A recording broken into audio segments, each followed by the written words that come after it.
Роден на ръба и управление в сянката на кой? Така ще запомним този кабинет. Росен Цветков подготви ретроспекция при какви обстоятелства и в какъв режим работи правителството с министър-председател Пламен Орешарски. Пламен Василев Орешарски е избран за министър-председател на Република България. Заклех се.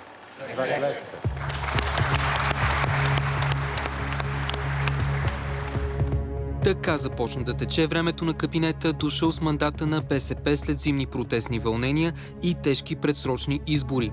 Роден на ръба, благодарение на един златен пръст. Гласът от „Атака“, който осигури това заседание днес, е мой глас. Още при първите назначения обаче общественото недоволство изригна.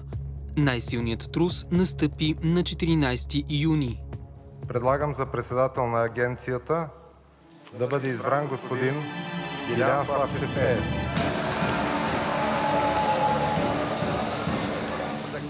Заклех се. Със сигурност няма да има разчистване на сметки.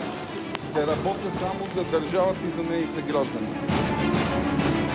След това назначение и по начина, по който то бе извършено, моят кредит на доверие е изчерпан.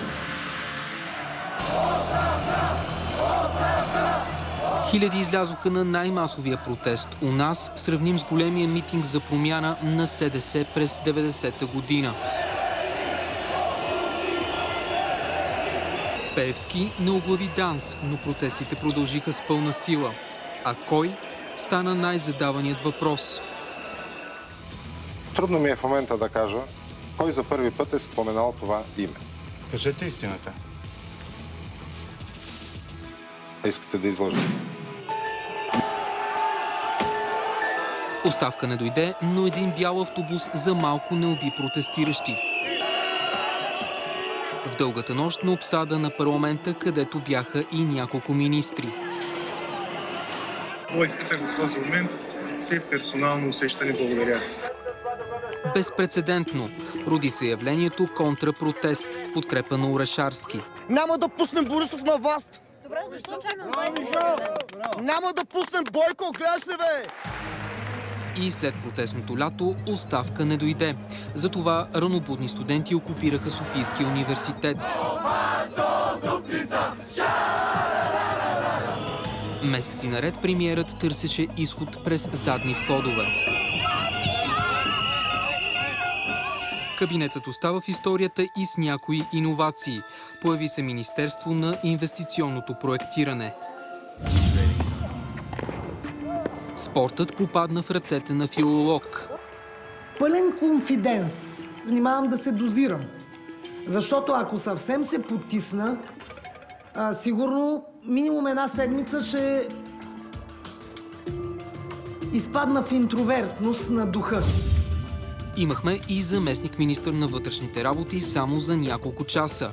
Иван Иванов беше уволнен заради съмнително минало. Осъденият в Бразилия за наркотрафик олимпийски шампион Галабин Боевски се завърна в България преждевременно, изненадвайки външния, вътрешния и правосъдния министър. В разгара на криза с парите за здраве, Таня Андреева попадна в горещ спор. В отпуск ли е или не?